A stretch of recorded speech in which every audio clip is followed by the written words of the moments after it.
menyindir manusia yang senengane tergesa-gesa. Sukanya ingin segera melihat hasil, tidak sabar mengikuti prosesnya. Seperti surat Al-Isra ayat 11, itu kan ada wa kanal insanu ajula. Jadi dan manusia itu punya sifat ajula. Ajula itu tergesa-gesa. Atau hadis yang populer sekali, teman-teman mestinya juga pernah mendengar hadis ini, at-ta'ani minallah wal ajalatu minasyaiton. Jadi ketenangan itu dari Allah dan ketergesaan itu dari syaitan.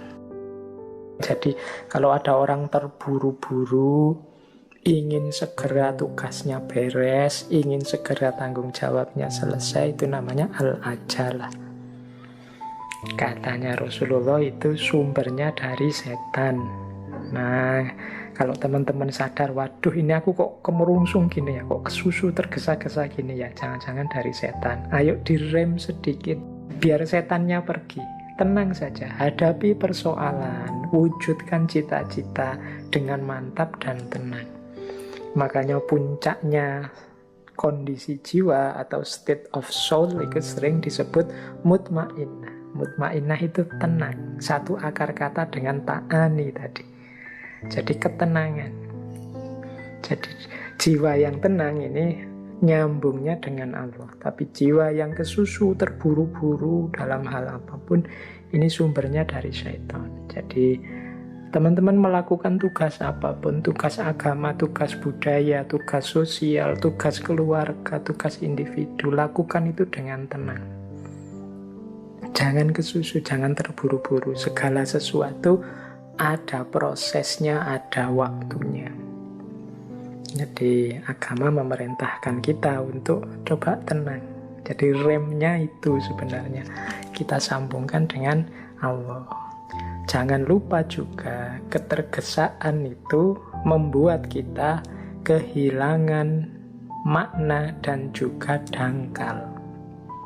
Jadi kalau pengetahuan, citra, wawasan itu berubah terus-menerus dengan sangat cepat, kita terus tidak punya lagi kesempatan untuk refleksi, kontemplasi. Akhirnya terus kita terjun, pokoknya ikut saja. Karena kita ikut saja, ya sudah kita ditelan akhirnya dengan informasi-informasi yang cepat itu.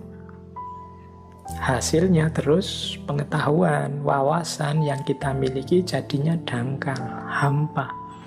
Dangkal itu maksudnya ya mungkin hanya sekedar pemahaman di luarnya saja, atau pemahaman yang tidak mendalam, tidak ngerti konteksnya, mungkin hanya sekedar dihafalkan isinya saja, tidak ngerti situasi ini untuk apa, untuk kapan, dan lain sebagainya. Karena untuk bisa ngerti secara dalam ya butuh refleksi, kontemplasi.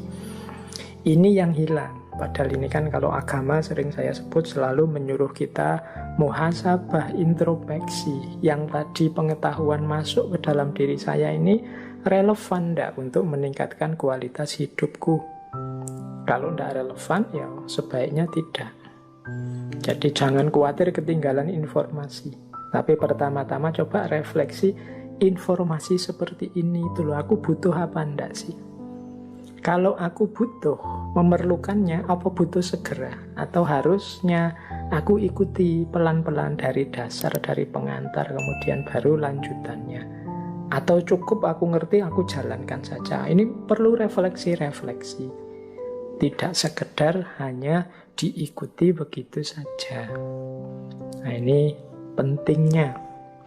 Karena kadang-kadang ketergesa-gesaan itu ya justru membuat kita lebih lama selesainya. Atau seandainya selesai, kualitasnya rendah. Saya ingat ada cerita dari tradisi Zen Buddhisme, itu ada cerita seorang anak muda ingin menguasai ilmu pedang. Jadi dia ini terus mendatangi seorang guru yang ahli ilmu pedang. Datanglah dia ke guru itu, naik ke gunung tempat guru itu tinggal. Terus dia minta pada guru itu, wahai guru, tolong saya diajari ilmu pedang.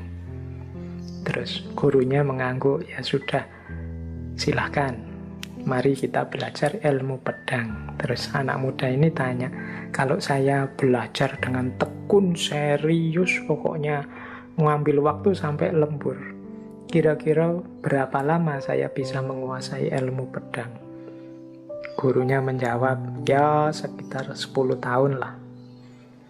Wah, anak muda ini terus tanya lagi, wahai guru, ini ayah saya itu kan sudah tua, jadi saya harus juga menyisihkan waktu untuk merawat beliau.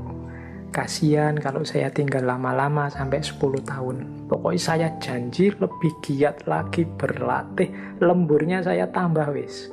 Sampai berapa kira-kira?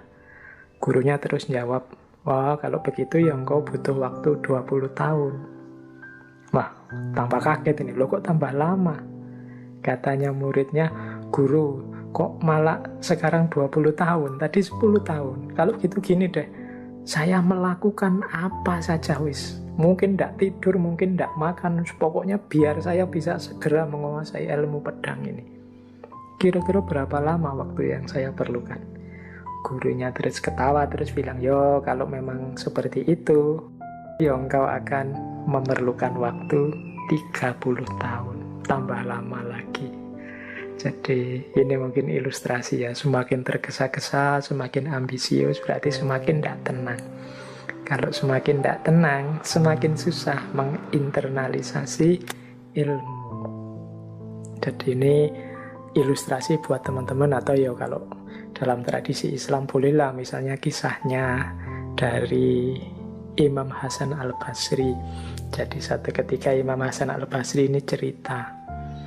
Jadi beliau cerita ada seorang anak muda yang pamit pada seorang ulama, dia akan mengembara mencari ilmu. Maka dia minta nasihat pada ulama ini.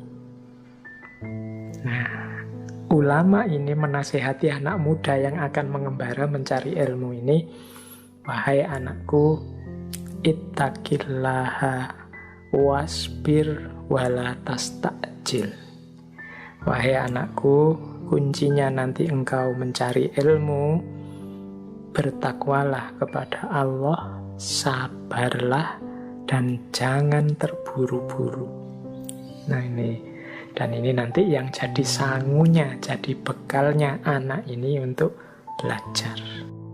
Dengan bertakwa padanya, bersabar, kemudian tekun, tidak berburu-buru, insya Allah ridhonya Allah bisa jatuh pada kita.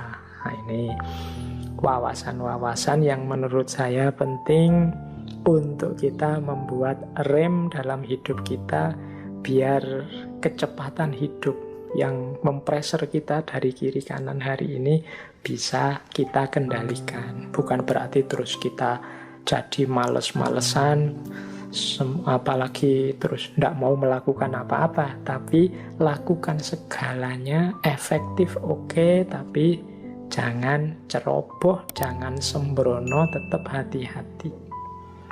Karena kadang-kadang seperti saya bilang tadi, kita kehilangan hikmah, manfaat, kita kemasukan yang tidak penting, yang sia-sia ketika kita tidak hati-hati.